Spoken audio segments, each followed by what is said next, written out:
大家好，我係潮英英同武哥。今日咧就我哋教大家話點樣去錄音，因為其實好多粉絲咧佢買咗之後咧佢話唔知道錄音錄唔到嘛。點解會錄唔到咧？因為係接線嘅問題。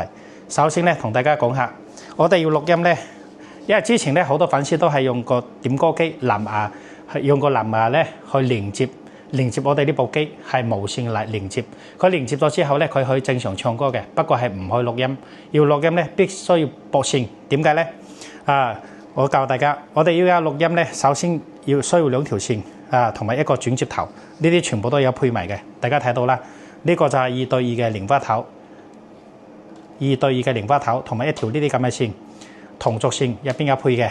呢個轉接頭咧都有配埋嘅。首先咧，我哋咁樣將呢個轉接頭插喺呢度，跟住咧大家睇睇後邊 ，OK， 轉過嚟。我呢條 HDMI 線先掹咗先。好，我而家反過嚟。大家睇到啦，我哋依家咧就係駁咗一條電源線，呢個MK18咧又係駁咗一條電源線。首先咧需要點接呢度嘅 AUDIO OUT， 就呢個就叫音頻輸出，音頻輸出。OK， 我呢個音頻輸出咧我就插上去，跟住咧輸出到邊度咧就輸出到呢度。我哋會睇到呢個，我打開個燈可能睇得清楚啲。OK， 大家會睇到。呢個外音輸入OK， 大家睇到啦，外音輸入。好，我哋就接喺呢度，外音輸入。OK， 我而家接上去，接上去之後咧，仲要做咩咧？就仲要一條啱先講嘅呢條線。呢個線咧就係點樣？呢度有個大家會睇到有個 MIC 輸出，就係咪輸出 MIC。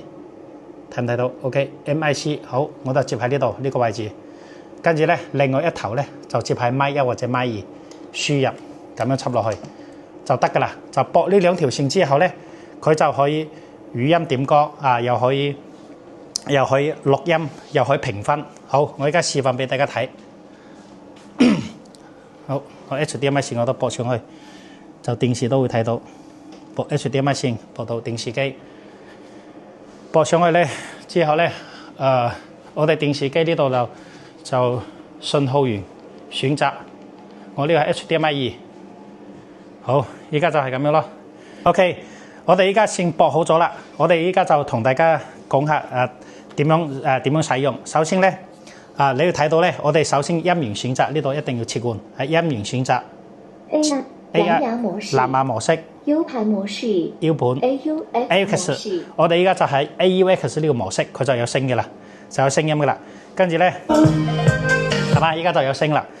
跟住咧，我建議大家咧喺呢個音量大細呢度咧，就調節到差唔多係25，呢度係調到25，大細就得噶啦，25 OK。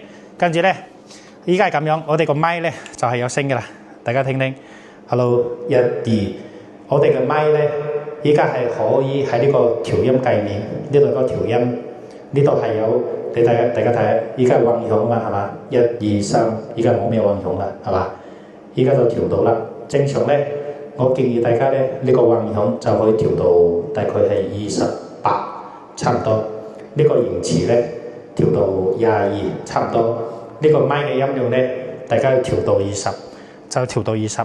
咪嘅音量調到20，混響調到28，話筒延遲調到22，跟住咧咁樣錄出嚟嘅，等錄出嚟嘅聲咧就係比較好啲嘅，因為我自己示範過嘅啦。好，依家我就點一首歌同大家示範下係點錄音嘅。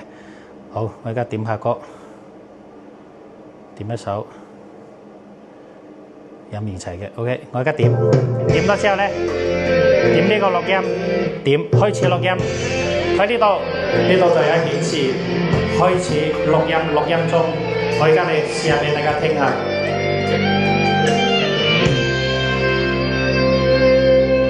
狂浪的念頭早已封愛多難求，愛我會好好把握。OK， 好啦，你覺得啦之後咧，你呢度就撳停止。顯示開始錄音中。我而家俾大家睇，而家就係錄音出嚟嘅後果。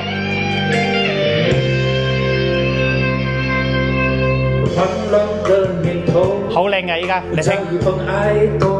呢個就係我錄出嚟嘅聲音，好靚。OK， 好，大家睇到啦啊，所以咧就錄音成功噶啦，就喺呢度。跟住錄音咗之後咧，大家會生成一個 QR 碼咧，點呢度啊，跟住咧呢度連 WiFi 先，我呢度冇連 WiFi， 點一下咧佢就會生成一個 QR 碼，生成 QR 碼之後咧，你就去分享俾其他人嚇。OK， 仲有咧。我同大家睇睇，因為你連接咗線之後咧，又可以語音點歌。你如果冇咁樣連線咧，佢語音點歌功能都冇嘅。而家我攞住麥，依家係電視機，幫我切歌。已為您切換。幫我暫停。已暫停。來一首劉德華的歌。